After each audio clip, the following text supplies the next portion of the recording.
Yapping Fever.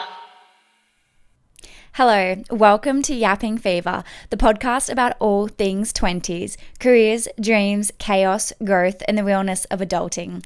I'm your host, Tamara, and let's get into today's yap. Hi guys, I'm excited. I'm excited for today's yap. I'm going to be talking about Miss Taylor Allison Swift, and I'm very excited. But we're going to get into that in a little bit because first I'm going to give you my creative recommendation for this week, or for this fortnight, because we drop every fortnight.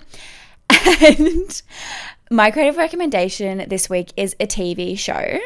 It's not the type of TV that I normally watch, but I was browsing through Stan and I just need something that was lighthearted and something that I didn't have to think about. And I stumbled upon Love Island Australia. This is talked about a little bit at the moment because it's coming out weekly. So like the whole season isn't out yet. And I started it and I was like, I've got 8 episodes. I probably won't even watch them all. I'll just like watch a few. And now I'm addicted and I'm waiting for every ep to drop because I need to know what happens. And yeah, I'm literally just addicted. I think it's so funny. I normally don't watch reality TV. I'm not really a reality TV girl. The only thing that I do watch every year is Too Hot to Handle. I just love that one. I've seen it since season 1. I just think it's so funny, the concept of Too Hot to Handle. And I think I've tried like Love Island before, like the Britain one, which is the most popular.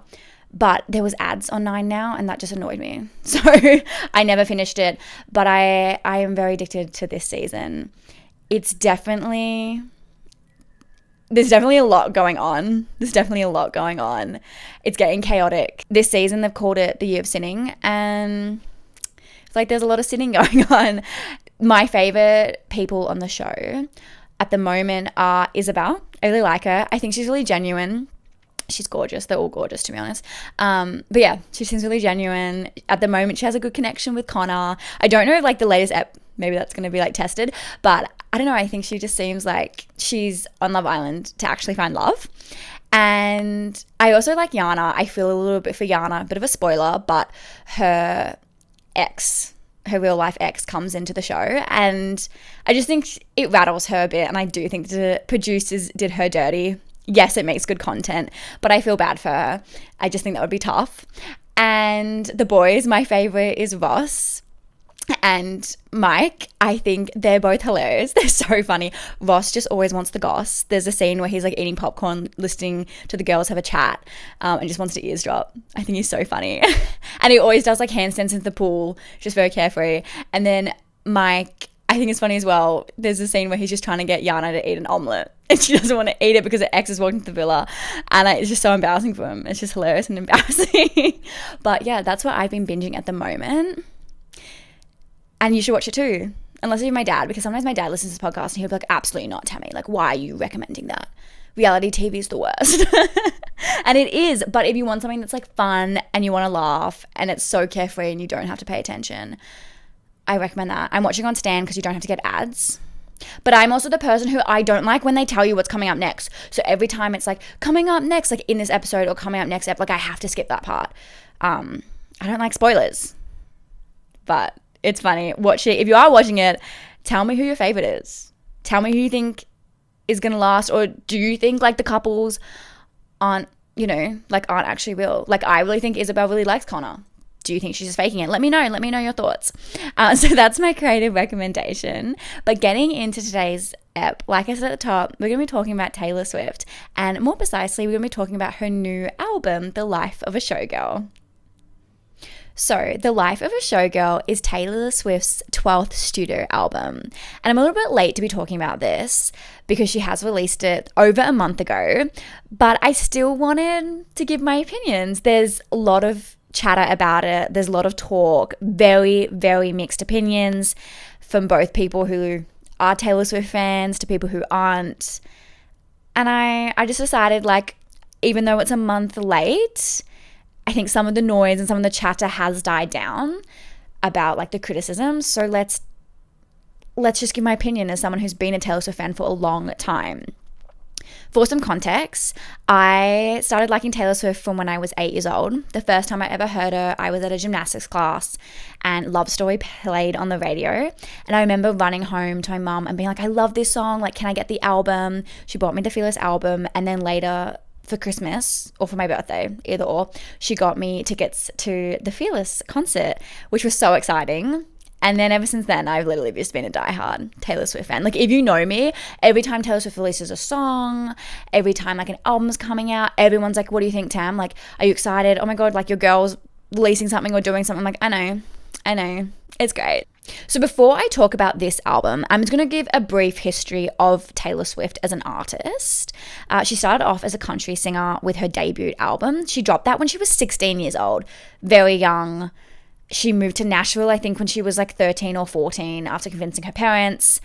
And she wrote a whole album and then she dropped that at 16.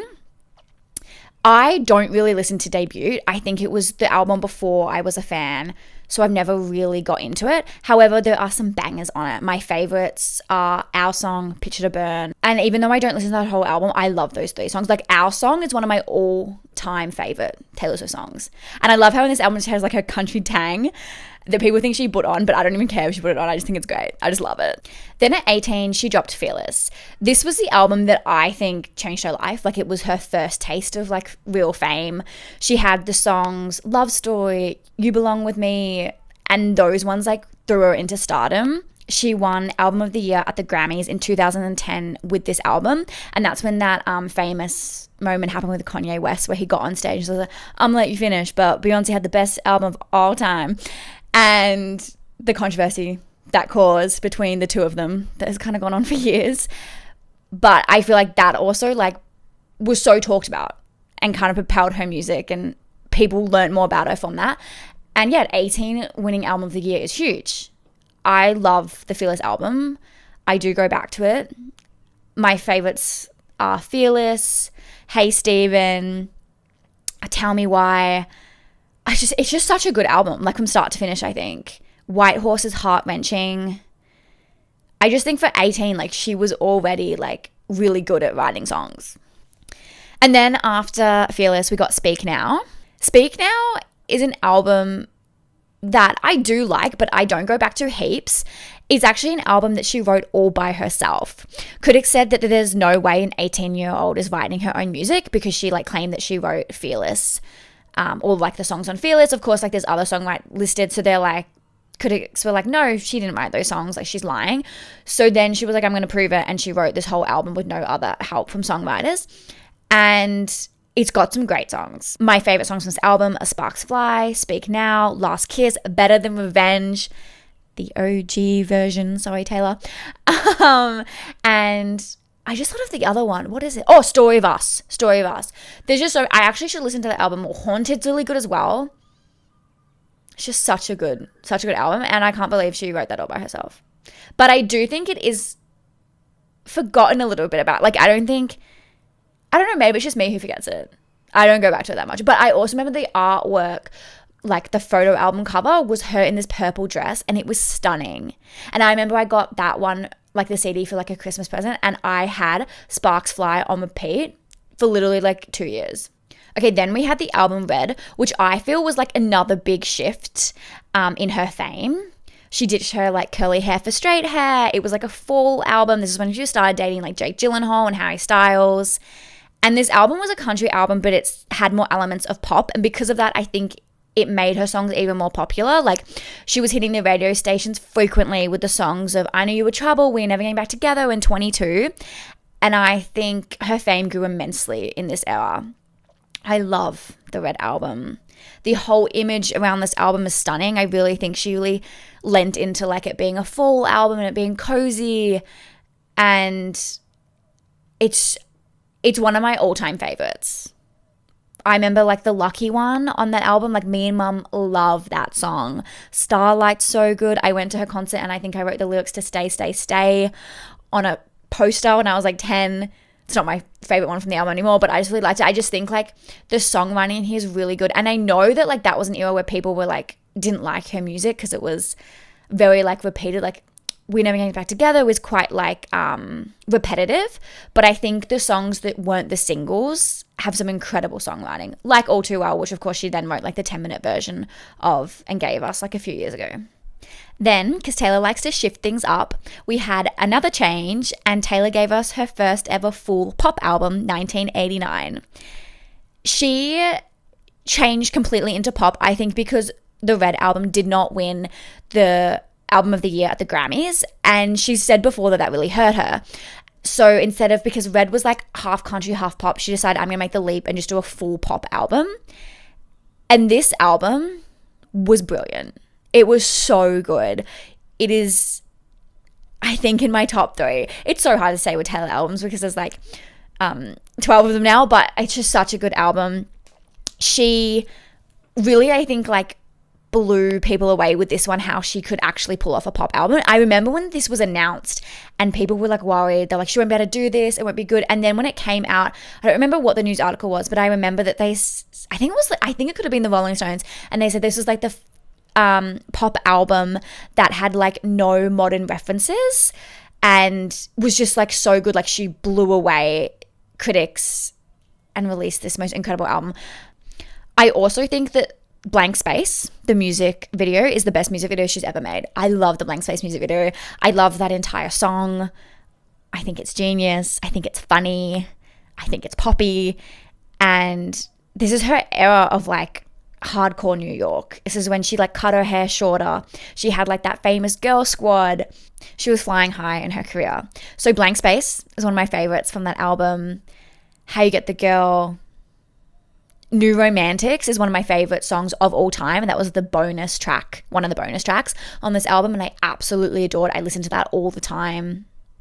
Style was so iconic. Bad Blood, Wildest Dreams. I just think like all the singles slapped so hard from this album, and this entire album is brilliant.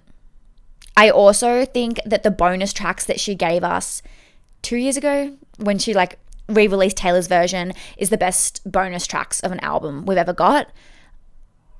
I absolutely adore, and one of my favorite songs again of all time of Taylor is on Taylor's version 1989. The song Is It Over Now?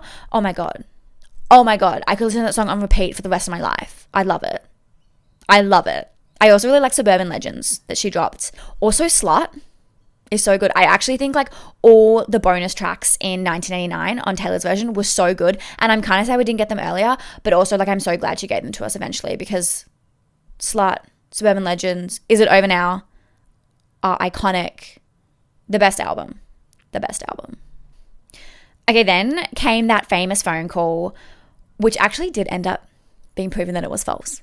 But there was the phone call between Taylor and Kanye, and he asked if he could include a lyric in his song about Taylor Swift, and she agreed to it. However, she only agreed to one part of it and not another part. And then when it came out, she said, I don't agree to this, like this isn't okay.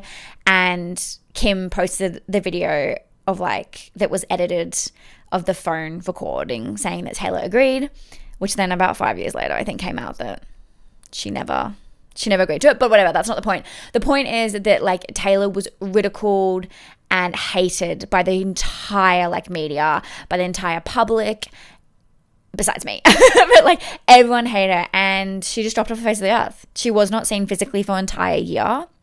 And I really remember thinking like we were never going to see Taylor Swift again. Like she was done. Like it was, people were saying like, fuck Taylor Swift at Kanye West concerts, and like she deserves to die. And it was just awful. They were calling her a snake.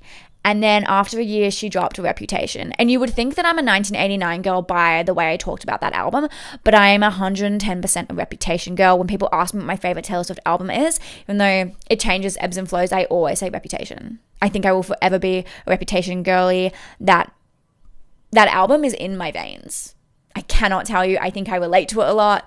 I think I love it. It's kind of like a revenge album as well as a love album, and it's just brilliant. So Reputation came, and then she put on the tour, and she didn't do any press for it, and she sold out stadium shows. And mind blown. I adore Reputation. Also, you hadn't heard from this girl in a year, and she dropped Look What You Made Me Do music video. And I still remember like my neighbor coming over to my house and like, did you see the music video? Like we watched it in like science class. Like people were pausing like school, like they were pausing like classes to watch the music video. Like everyone was like, okay, Taylor Swift just dropped this music video we haven't heard from a year. Like let's sit back and watch. And it was crazy. Next, we have the Lover era. The Lover didn't do very well as an album. The singles that she put out weren't the best. And I think people are forgetting that when they're now listening to this album, because there's a lot of criticism of this album. It's like you forgot that like no one liked the song Me, and the Lover album wasn't a very good album, and she still made a great comeback. So if this album, this Life of a Showgirl, isn't for you, that's fine. I'm sure she'll probably release one again that you'll love. However, the Lover album, the ones that weren't singles, she has some great songs. Cruel Summer, brilliant. Afterglow, incredible. False God, so good. Even Death by a Thousand Cuts, oh my god. Brilliant. I also love that the song she dropped, To All the Girls You Loved Before, which was dropped just randomly in like 2023. Just randomly. She just like dropped it. She's like, oh yeah, this one was part of Lover. That song I really love too. So Lover album is a good album. I just don't think the singles were the best. I didn't love Me, like everyone. I didn't love You Need to Calm Down. The Man's a really good song. That was dropped as a single. But yeah, still like such a solid album. And then we had Lockdown, and Taylor Swift gave us the sister albums Folklore and Evermore, and that changed her entire fame again. I think she got a whole ton of new fans. She really like dived into more lyricalism and poetry and songwriting, and it paid off. It's brilliantly written album. She won Album of the Year at the Grammys for Folklore, which is incredible. I think it's one of the best albums she's ever done. Evermore as well, like, is so brilliantly written. I actually think they're both good. I cannot tell you. I think Cardigan is one of the best songs that woman has ever written. I knew you'd linger like a tattoo kiss. I knew you'd haunt all my what ifs. I cannot explain to you how brilliant this bridge is. The most lyricalism in writing. This song is incredible. This entire album and this entire like era that she went down is astonishing. It's so astonishing. And I can see why she got so many more fans. I can see why people fell in love with her writing. It was like poetry in songs. It was like an indie vibe, these albums. And I love it. I love it. My favorites on Folklore are The One, Cardigan, Mirror Ball, 7, August. Invisible String I absolutely adore. Invisible String is like the song I'm going to play at my wedding. Just get ready. Evermore has Champagne Problems, 'Tis a Damn Season, Ivy, Cowboy Like Me, Dorothy. Then we had Midnights. Midnights won Album of the Year, again, I'm pretty sure, at the Grammys. It was like a leap back into pop. It's good. Like, I like it and I listen to it. It's not my favorites. It's probably in the bottom half of her albums for me. But Antihero is good. Maroon is a song I love. I also really like Karma. That one's catchy and a vibe. Then, of course, we had the Tortured Poets department. Damn. We just, like, went into heartbreak. It was sad. It was heartbreaking. I cannot tell you. It was full of lyricalism as well. It's one of my top albums. She did the 2 parts to it. So lucky. Like, I remember when that came out and so many people had hate for it. They're like, it doesn't work. Like, it's really crap. It's really bad. I don't know what she's saying. Like, why is there like 24 songs or how many there is? Like, it's too many. And I was the total opposite from the get-go. I was like, this is brilliant. This is incredible. It's become one of my favorite albums. I go back to that one. I listen to it on repeat. So Long London. My Boy Breaks His Favorite Toys. Down Bad. Florida. Who's Afraid of Little Old Me? I'm so sad. I never saw that one live. I Can Do It With a Broken Heart. Clara Bow. If you know, you know. Like, oh, if you know, you know. The Prophecy, again, if you know, you know. Just like, oh my God. So High School. To me, The Bolter, like, this was a no-skip album. No-skip album, Tortured Poets Department. And now we finally got to the 12 studio album, which is The Life of a Showgirl. So she announced this in August, that she was dropping a new album. She announced it on her boyfriend's podcast.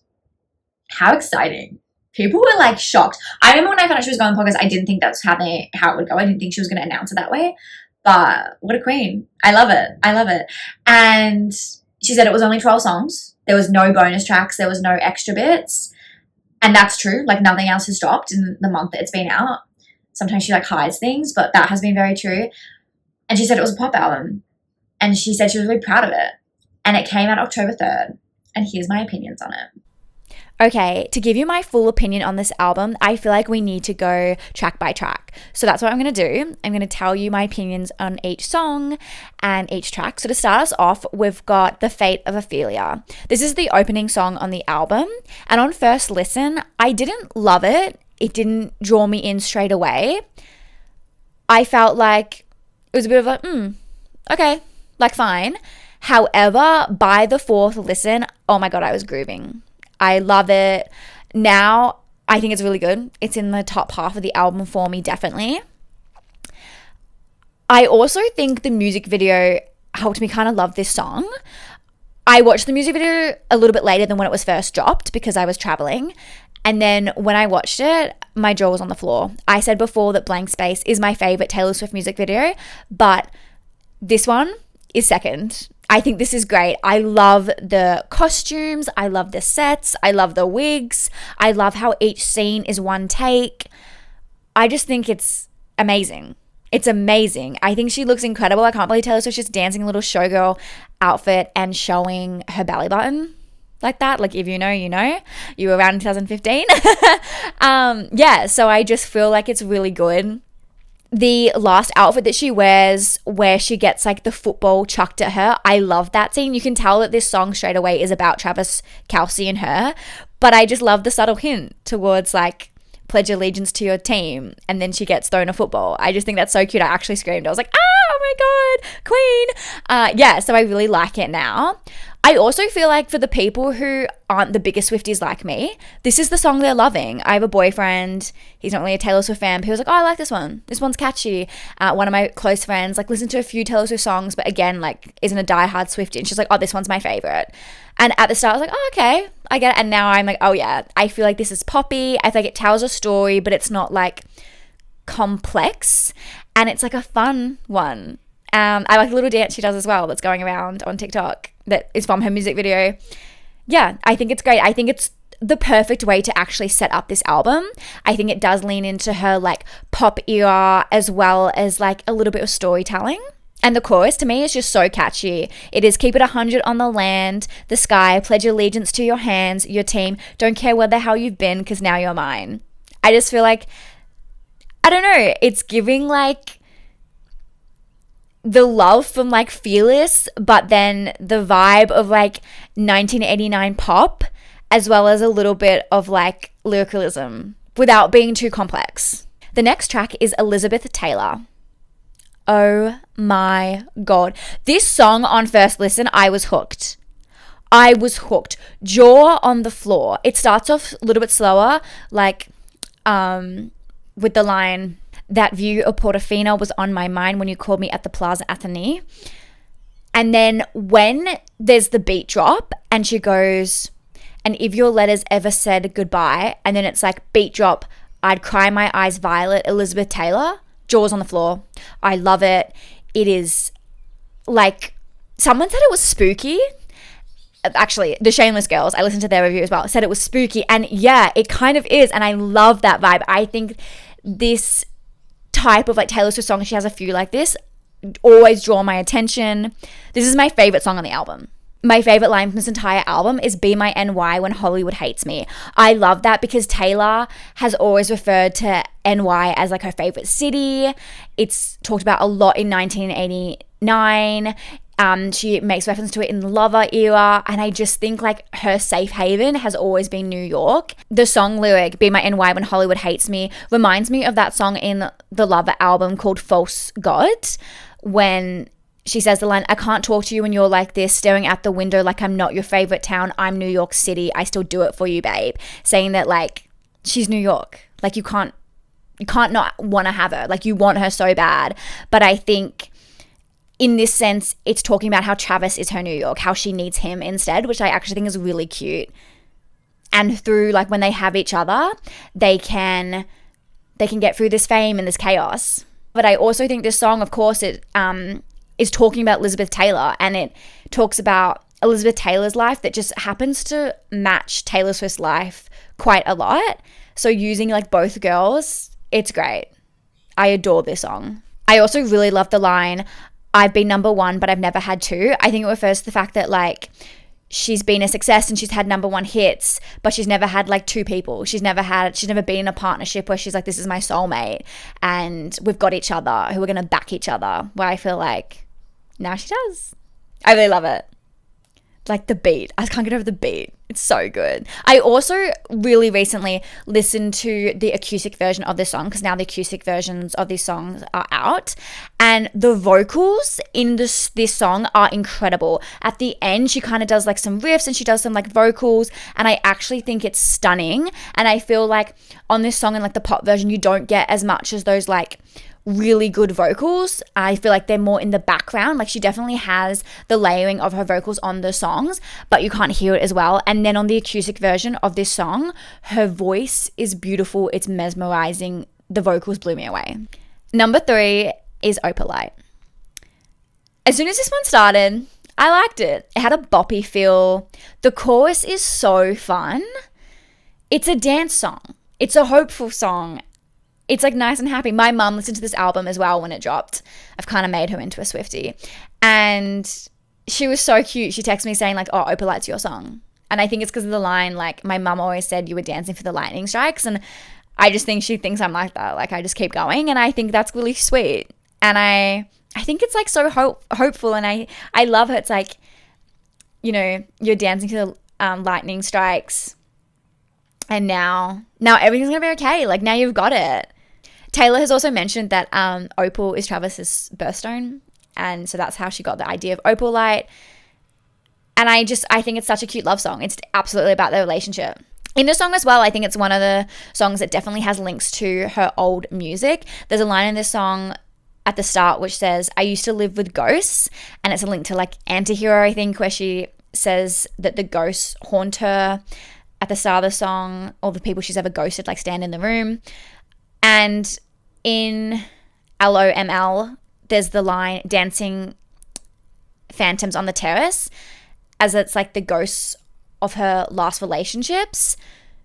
So I think like that's a link. I also think You Finally Left the Table in this song is linked to Right Where You Left Me, which is where the whole song is about a woman sitting at the table not wanting to leave the table because she's holding on to a last relationship. And now she's like, I finally left it. Like the relationship's over and now I've got a better one. And now I'm dancing through lightning strikes and it's not even lightning anymore. The sky is opalite, and it's so cute. These first 3 songs to me really like linked to each other. I feel like they were really poppy. They were about Travis and her.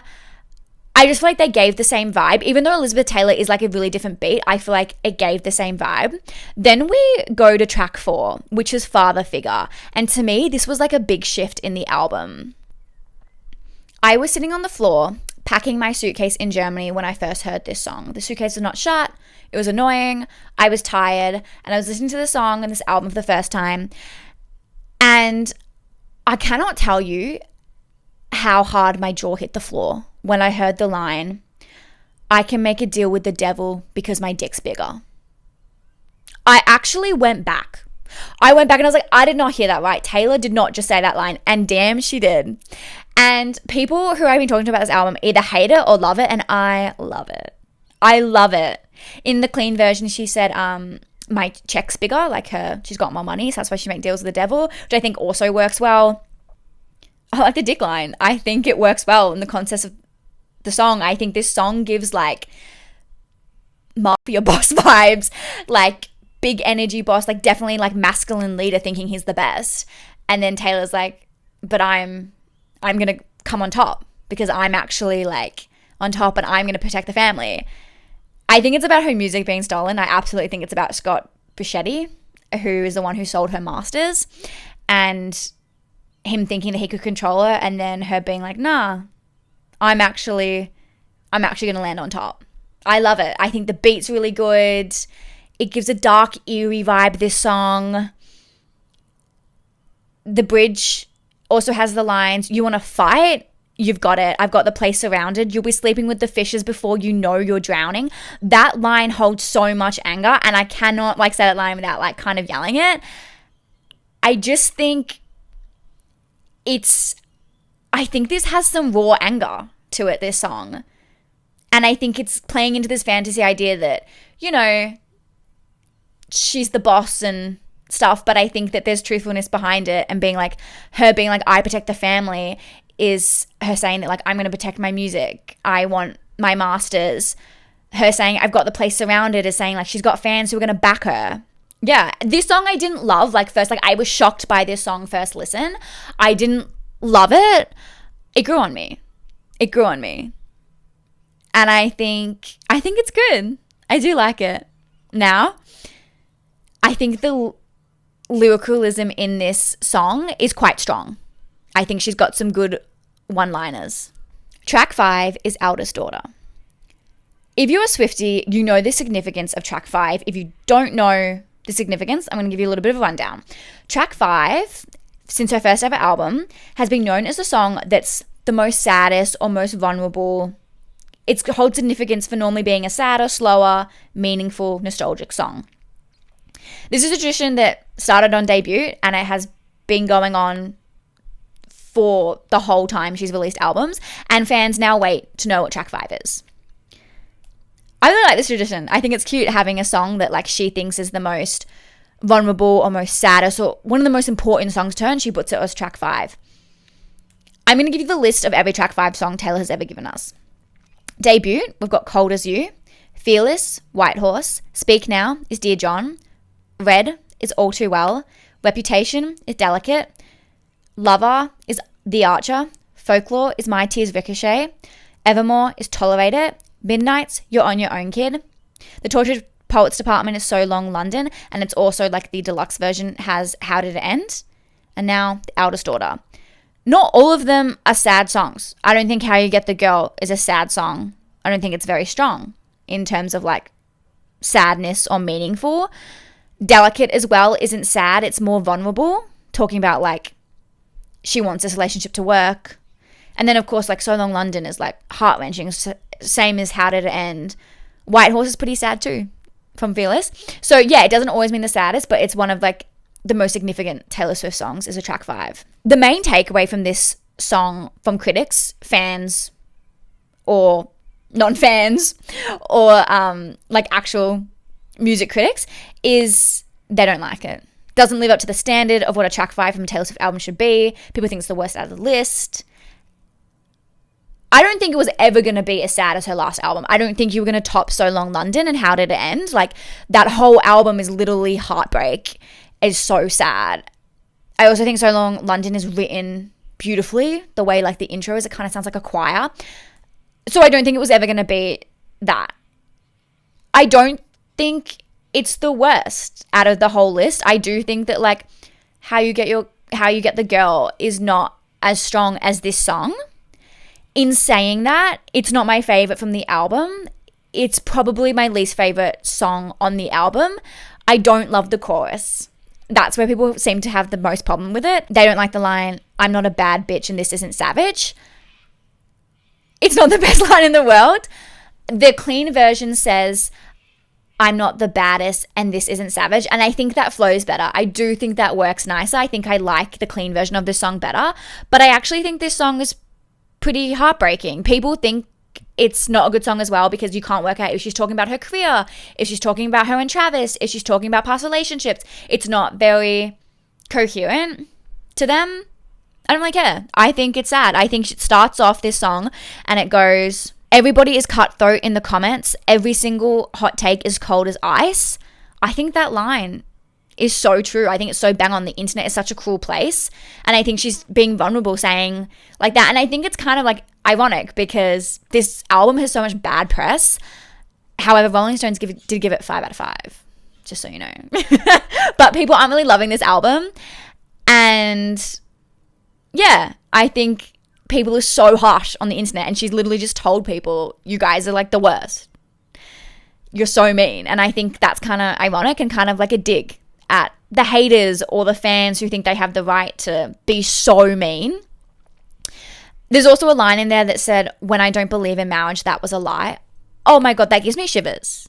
That is so vulnerable for her to literally be like, I told Travis, is what I think is she's saying. Is like, I told Travis, like, oh, I don't believe in marriage, because she like couldn't find marriage in her last relationship. She wanted that, but he didn't. And I think that is so vulnerable. So I think that's why it's a good track 5 song.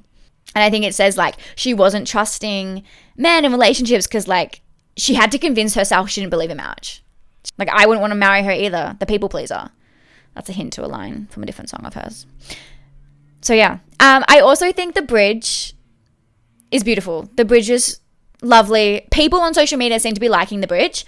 It's kind of trending. The bridge goes, we lie back, a beautiful, beautiful time lapse, Ferris wheel kisses and lilacs, and things I said were dumb, because I thought that I'd never find that beautiful, beautiful life that shimmers, that innocent life back like when we were young.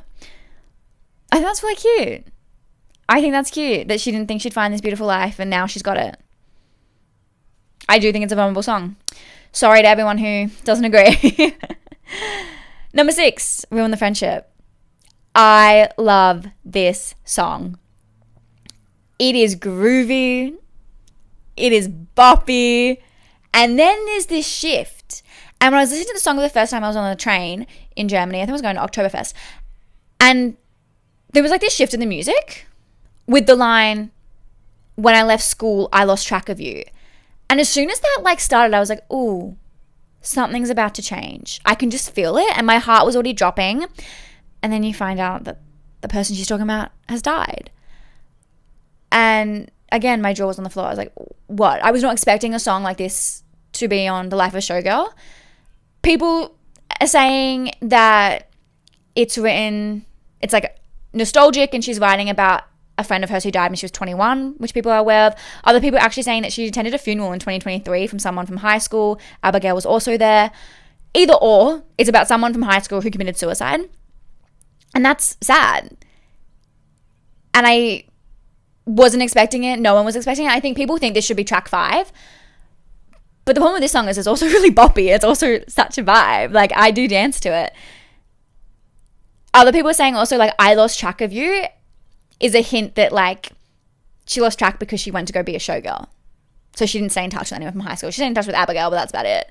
And she just, like, went off and she became a showgirl. And then she got the news that he died, and she decided to go back. Tried to go back home and attend a funeral. And yeah, I think the beat's really good. I think the song's great. It's definitely up there for me. But I just think it's interesting how it's kind of written in the perspective of her, like, reminiscing. I like that. I like the line about, you know, I like the whole thing where she's like, I went to prom with another guy, but I was thinking of you, and I didn't want to date you because I wanted to, like, you know, not tread on your ex's toes, but I should have just kissed you and I should have been with you. Ruin the friendship.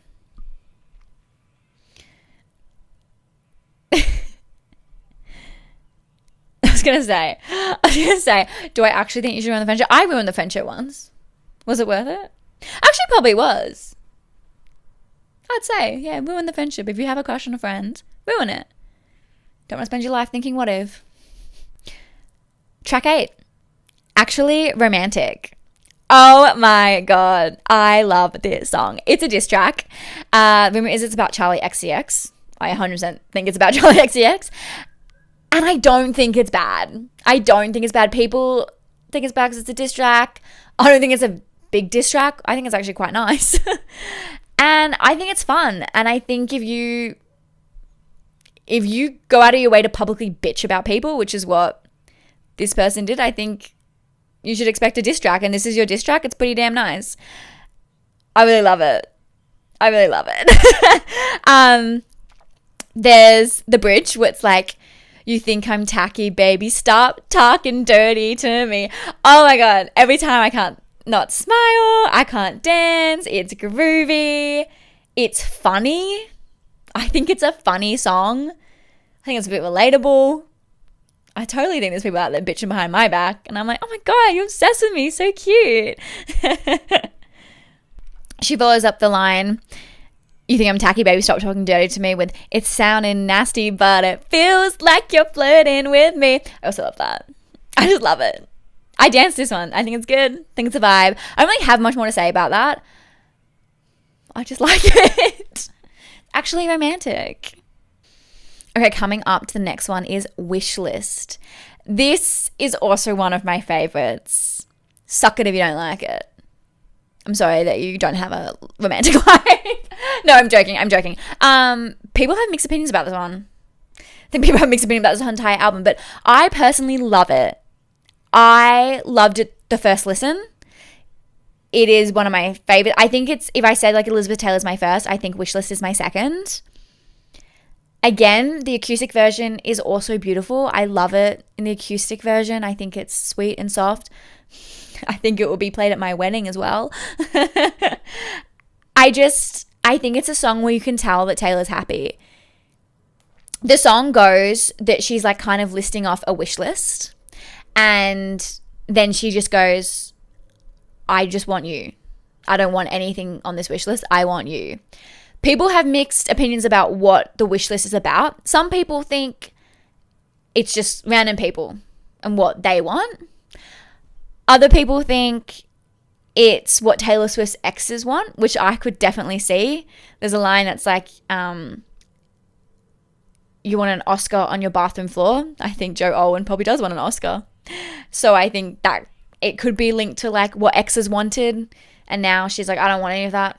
I just want Travis. People also think it could be about what Taylor Swift has wanted and she's just like changed words and ideas. Like, for example, the Oscar one could be like Grammys. She wants heaps of Grammys. There's also the line like people want their 3 dogs that they call their kids. She's got 3 cats. And people are saying that, oh, maybe she's like just changed some words, but these are all things that she's wanted throughout her life and she's got her Grammy, she's got her cats, and they haven't fulfilled her like they thought, and now she's got Travis and that's all she wants, and now she just wants to have a family and she's happy. And I think it's super cute. I don't really know if it's about Taylor herself, if it's about her exes, or if it's about random people. People also think it's really tone deaf. Get over yourself. I'm also not rich like Taylor Swift and I think it's a banging song. I love it. I think I relate to it a bit. There's a line in there that goes, got me dreaming about a driveway with a basketball hoop. Boss up, settle down, got a wish list. I really like that line. If you know me, my boyfriend plays basketball a lot. So I feel like I've got someone to think about when I sing this song. I think it's super cute. I think it's literally her just saying like, she really loves Travis. She's really happy with Travis. She wants to have kids. She wants to settle down. The girl's getting married. She's now got a massive ring on her finger. Good for her. Some people just don't like seeing a happy girl. And literally, like, her whole entire career, they were like, you write so much about love. You only write about your boyfriends. And now she's like, yeah, and I've got that now. Like, she's always wanted to be married and had kids, I think. I think she's been pretty open about that. So now that she's found someone who wants that too, I think it's super cute. I'm so happy for my girl. There's also a line in the song that's like, bring me a best friend who I think is hot. I thought I had it right once, twice even, I did not. And the way she says not, I love. I think it's like a little bit of a diss. She's like, oh my God, those men were not right for me. Absolutely not. Like, I thought I was on the right track, but no way. Like, this one now, Travis now, he's my man. I love it. Wishlist, my top three. Moving on from Wishlist, we go straight into Wood. Wood is so funny. It's so groovy. It's cringe. Yeah, it is. Taylor Swift is a bit cringe. If you know her lore, you know she's a little bit cringy. And I honestly think Sabrina Carpenter helped write this song. It gives so much like Sabrina Carpenter vibes because it's sexual. It's a song about sex. And it's a good song. The beat right from the get-go, I really love. I love the superstition lines at the start, how she's saying like all her relationships were failing, like she thought she could work it out and then she stepped on a crack and in the sidewalk and then the black cat laughed at her because she crossed the road. Like, I just think it's really actually quite genius to include the superstitions before she gets into the knocking on wood part. I love the sound effect of the wood knock. It's definitely sexual, like I said. There's a double meaning of like, I don't need to catch the bouquet to know a hard rock is on the way. That's funny. That's a funny line. I also feel like people were shocked and like, oh my God, like she never writes about sex, but she does. She does write some sexual songs. It really gives me the same vibe as Dress, which is in Reputation. I don't think it's as specific Dress, but that song is definitely about sex too. But like this one, she literally says like, open my thighs. And she doesn't do that in Dress, but Dress has orgasm sounds. Like she literally has orgasm sounds. And the line of carve your name into my bedpost. So I think it's the same vibe. It's sexual. I think it shows that she likes my man. I think it's funny. It's groovy. It's so cheeky. That's what it is. I think it's so cheeky. It's such a cheeky song. I ain't gotta knock on wood. I just can't get over it. I was actually talking to a friend and I was like, what's your top song? And she's like, Wood. And I was like, yes, finally. Because I feel like when this first came out, everyone was like, not Wood. Like so inappropriate. Like so like she thinks she's Sabrina Carpenter. And then I heard people like loving it. I'm like, yeah, it's fun. Track 10 is Cancelled. This song proves that she's friends with Blake Lively. I think that's all it proves. I think it's her saying, you don't know anything about my life. And I'm friends with Blake Lively. I really like it. I think it is like a spooky vibe as well. It gives me the same vibe as Father Figure, Elizabeth Taylor. I think they link really well together in this album. And I also think it gives an insight into being a showgirl. I don't think this song is directly about her, but I think it's her saying to her friends and to the people, you guys are cancelling my friends and I've been through this before. I've been through all this and that's why we stick together. This is what it's like to be in the spotlight. I think it's very showgirl-esque in a way. Like I think the song is about fame, pretty much. And it's like easy to love you when you're popular and then one misstep and they hate you. The line, tone deaf and hot, let's fucking offer. The echoing in that, I love that line. I love that line. That is said also with like anger. I think it just shows what it's like to be at the top and then when you fuck up and how many people come for you and how easy it actually is to be cancelled and how easy sometimes it's been cancelled for things that you shouldn't be cancelled for. Don't get me wrong. If you do something awful, if that's racist, if that's sexist, along those lines, absolutely cancel people. But these days I think like anyone can get cancelled. And I think it's just showing that. I think it's very showgirl-esque. And I think she's saying like, oh, I'm still friends with the people that you think I shouldn't be friends with because you don't actually know anything. You only know what the public sees and there's a lot goes on behind closed doors. I like it. I like the chorus in this one too. It's a good thing I like my friends cancelled. I like them cloaked in Gucci and in scandal. I like my whiskey sour and poison thorny flowers. Yeah, it's a good thing I like my friends cancelled. I salute you if you're too much to handle. And then it goes on to be and now you know exactly who your friends are. We're the ones with matching scars. I think it just really talks about Hollywood and how the public perceives you one way and how, I don't know, she's sticking with people who she knows are her good friends. Number 11 is the song Honey. I love this song. This is, I think, in my top 3. I think this song is so sweet. I think it shows what she's been through and how she's had to handle some things and she never wanted to be called honey, sweetheart, because it was always with a diss. It was always an underlining tone. And now she has found someone who calls her honey and it's actually warm and sweet. And she actually seems really happy. I feel like you can feel the smile through this song. Someone said this song is like Daylight from Lover. Like it's like the Daylight-esque because it's warm. And I feel that. And this album, because it has so much links to Travis, is about her finally finding her honey.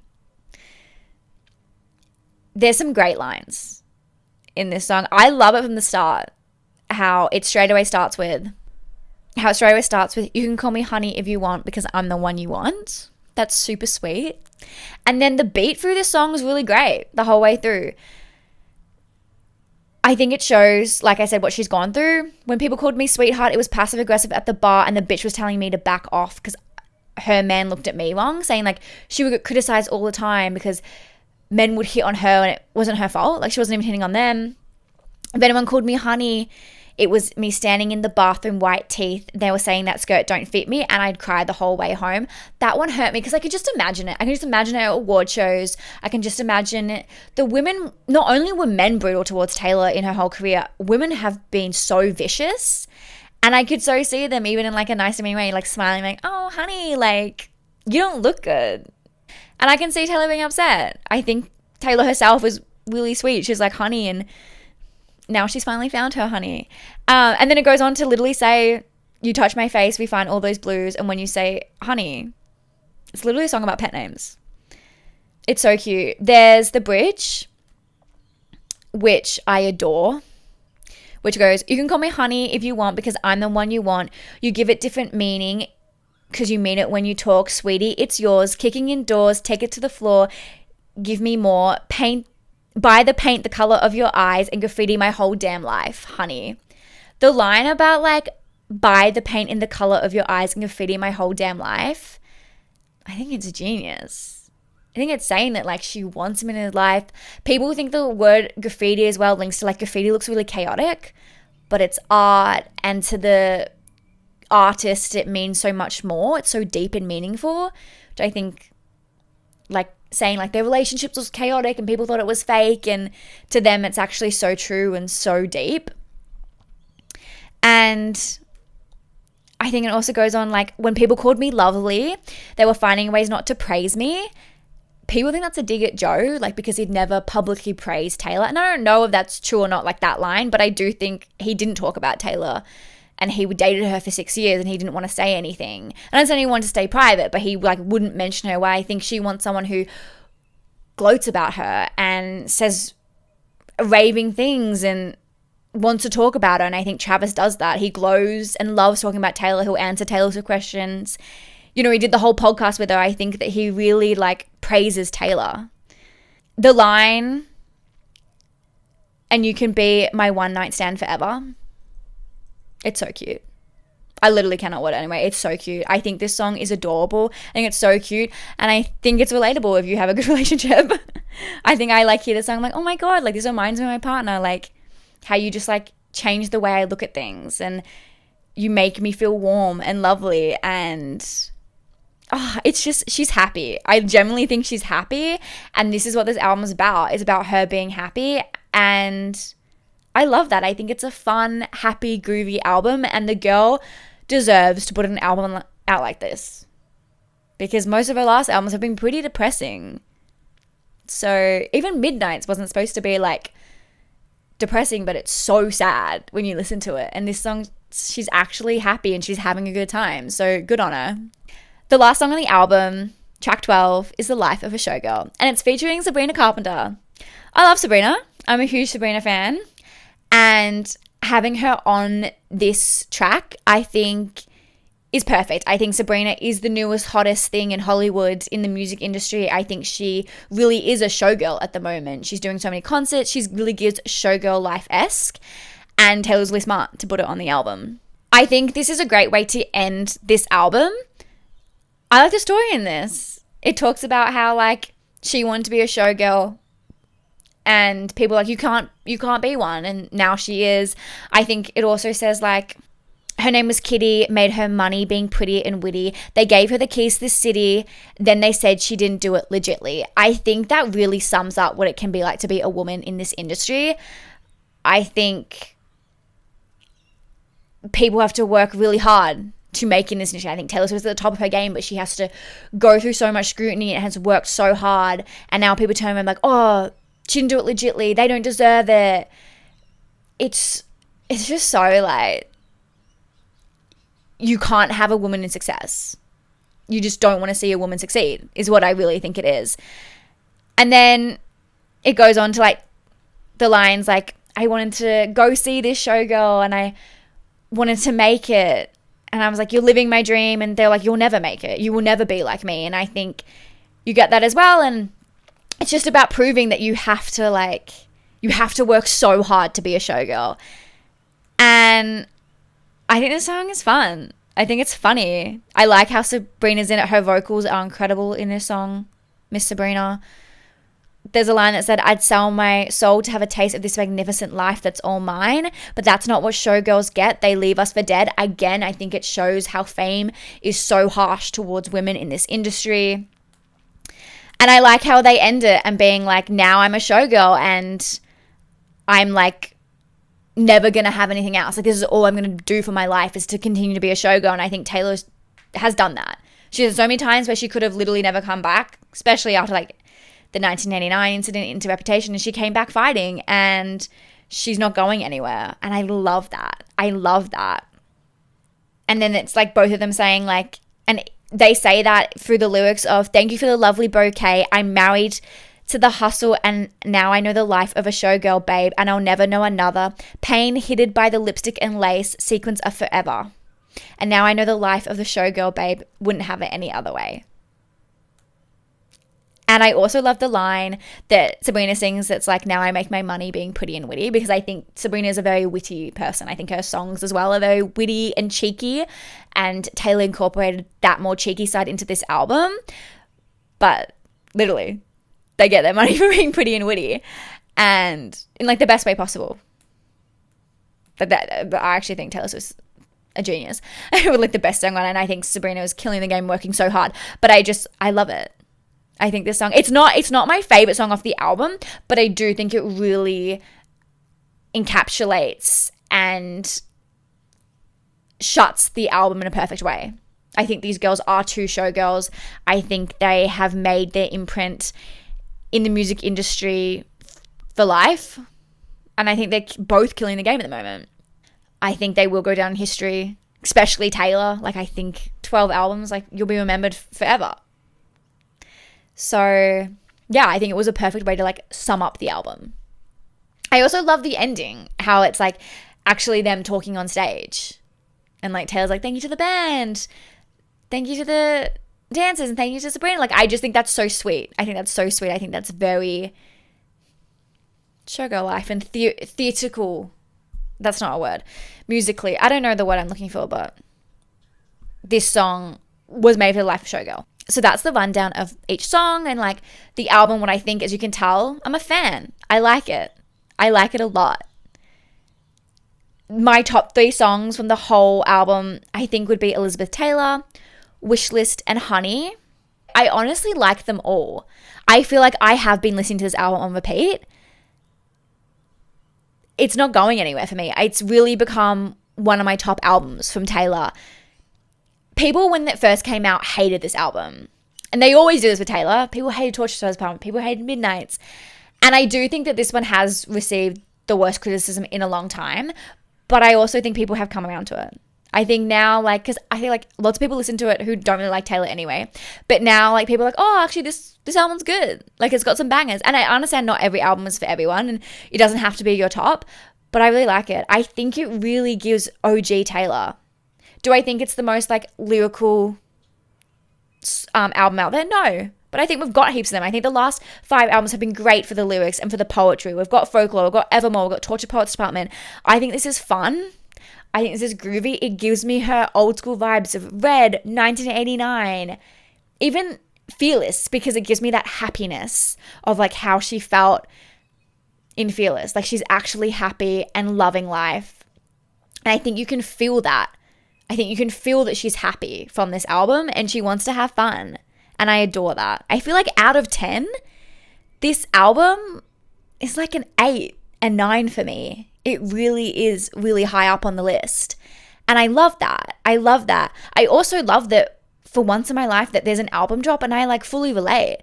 Like, I'm listening to songs like Wishlist and Honey, which are so romantic. And I'm like, oh my God, I feel that, girl. Like, I feel that. I'm happy too. I'm in a happy, healthy relationship just like you, Taylor. Because, like, normally when, like, albums were being dropped, I couldn't relate. I think the other album I related the most to was Folklore. I really was in, like, the whole, if you know, like, the lore of that, the, like, August Betty Cardigan vibe. I really was, like, Augustine and Betty in that entire thing. So if like I relate to that one. But then when I was like growing up, like when Red came out, I love Red, but I didn't know anything about being 22. I didn't know anything about heartbreak because I was in like year 7. I like Fearless, I think, because it's like young love and it gives kind of like that the song like 15. So like maybe a little bit like that. But I also didn't have like a boyfriend at 15. So I felt like I was never like relating to it. When 1989 came out, absolutely loved. But I didn't know what it was like to be single, living in New York at all. So I feel like I haven't really had as close of like connection with like an album drop and like me feeling those feelings at that time.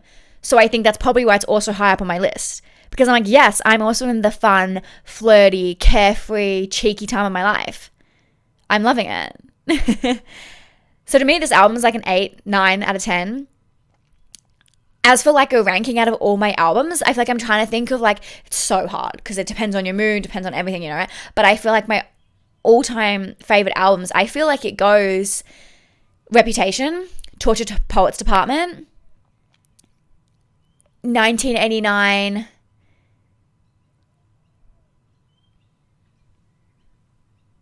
The Life of a Showgirl, Red. Like maybe you could swap like the last 3, but like it's definitely like top half for me. Like I feel like I can see myself coming back to this album a lot. I said I want one of the songs at my wedding. Like I feel like it will be listened to. I think this album is such a vibe and I really love it. I forgot Folklore. I do love Folklore as well. So yeah, it's such a good album. It's so good and I'm loving it. I'm really happy. And me and my girl Taylor both are. So I feel like that's why we're vibing and we're dancing. And if it's not for you, it's not for you. But you don't really need to throw all the hate into the world. You can just move on. If you're a Taylor Swift fan, you're so lucky. You got 12 other albums to listen to. The girl has fed us her entire career. Some artists, release 2 and then never release anything else again. And she just keeps feeding us. I've also never had like a moment where Taylor's released an album and I've got like angry that I don't like the songs or annoyed. I just think like, you get over it. Go listen to something else. Go listen to an old album. I don't know. I just feel like it's a bit, you're actually so lucky that she's still releasing music. So I love it. It's so good. The Life of a Showgirl slaps. Also the photo shoot for The Life of a Showgirl, they are some of the most gorgeous photos I've ever seen of Taylor Swift. I love that she's wearing her like sequin outfits, her skimpy little things. The one of her, there's like, I don't even know what it's her in like the red outfit. I think it's what she's promoting Father Figure with. Oh my god. And then like the one of her, like I said at the start, like in the music video, like I just think it's like stunning. I just think it's a stunning photo shoot and I love the whole vibe. I think it's great.